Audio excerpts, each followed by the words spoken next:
his campaign stuff, no one ever asks the question of whether surveillance can be authorized without any court order. It turns out that it can be. How? The short answer: Executive Order 12,139. Here's more details to help understand how this is possible.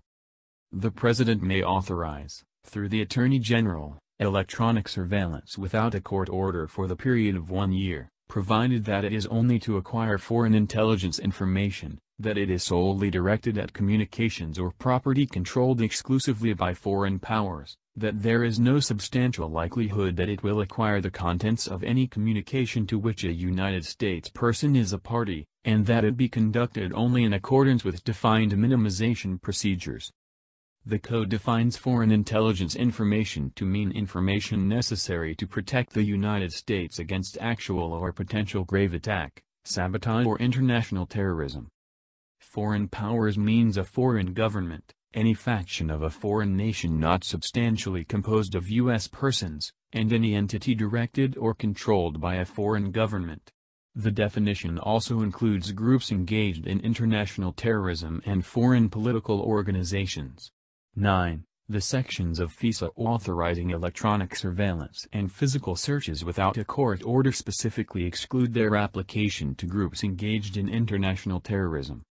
The Attorney General is required to make a certification of these conditions under seal to the Foreign Intelligence Surveillance Court. 11. And report on their compliance to the House Permanent Select Committee on Intelligence and the Senate Select Committee on Intelligence. Now, let's look at this little-known and discussed Executive Order 12,139 that gives the President just such authority to order surveillance without the court order. The order reads as follows, quote, "By the authority vested in me as President by Sections 102 and 104 of the Foreign Intelligence Surveillance Act of 1978, in order to provide as set forth in that act for the authorization of electronic surveillance for foreign intelligence purposes, it is hereby ordered as follows. 101. Pursuant to Section 102A(1) of the Foreign Intelligence Surveillance Act of 1978, the Attorney General is authorized to approve electronic surveillance to acquire foreign intelligence information without a court order, but only if the Attorney General makes the certifications required by that section. 102. Pursuant to Section 102B of the Foreign Intelligence Act of 1978, the Attorney General is authorized to approve applications to the court having jurisdiction under Section 103 of that Act to obtain orders for electronic surveillance for the purpose of obtaining foreign intelligence information. 103.